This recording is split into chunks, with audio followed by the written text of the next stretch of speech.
बहुत समय पहले की बात है। एक शहर था जहाँ लोग शांति और चैन से रहते थे। उसी शहर के किनारे पर एक गरीब लकड़हारा रहता था जिसका नाम था अली बाबा। अली बाबा दिन भर जंगल से लकड़ियाँ काटता और उन्हें बाजार में बेचकर अपना गुजारा करता।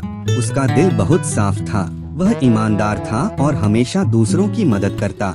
एक दिन अली बाबा जंगल में लकड़ियाँ काट रहा था कि अचानक उसे घोड़ों की तेज ताप सुनाई दी। वह पेड़ के पीछे छुप गया और देखा कि 40 चोर घोड़ों पर सवार होकर आए। वे सब एक बड़े पहाड़ के सामने रुक गए। उनके सरदार ने ऊंची आवाज में कहा, खुल जा सिम सिम, और देखते ही देखते पहाड़ का दरवाजा खुल गया। चोर अपना सारा सोना चांदी और जवाहरात उस गुफा के अंदर रखकर वापस चले गए।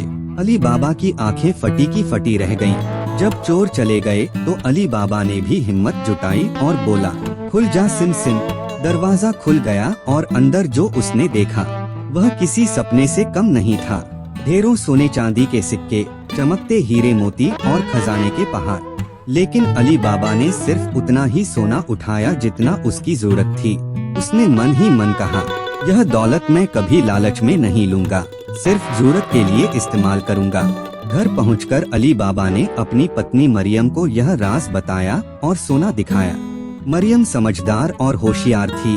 उसने अली बाबा से कहा, यह राज हमें सुरक्षित रखना होगा। कुछ दिनों बाद चोरों को एहसास हुआ कि खजाना कम हो गया है।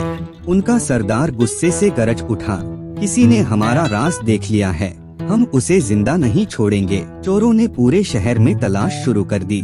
रात के अंधेरे में चोर अली बाबा के घर तक पहुंच गए। उन्होंने बड़े बड़े घड़े उसके घर के पास रख दिए और उनमें छुप गए। लेकिन मरियम बहुत होशियार थी।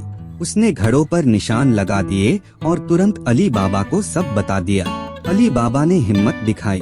उसने मशाल जलाई और पूरे शहर के लोगों को मदद के लिए बुलाया। लोग भी अली बाबा के साथ खड़े हो गए। रात को जब 40 चोर हमला करने आए तो अली बाबा और शहर के लोग डटकर उनके सामने खड़े हो गए। तलवारें टकराईं, मशालें जली और बहुत भीषण लड़ाई हुई। आखिरकार चोर हार गए और डर कर जंगल की ओर भाग निकले। अली बाबा ने शहर के लोगों को खजाना दिखाया और कहा, यह सोना चांदी सिर्फ मेरा नहीं है, यह पूरे शहर का है। इससे हम गरीबों की मदद करेंगे, बीमारों का इलाज करेंगे और बच्चों की पढ़ाई पर खर्च करेंगे। सारे लोग खुश हो गए और अली बाबा की ईमानदारी की तारीफ करने लगे। इस कहानी से हमें यह सीख मिलती है कि असली दौलत सोना चांदी नहीं, बल्कि सच्चाई, हिम्मत और दूसरों की मदद करने का जज्बा है।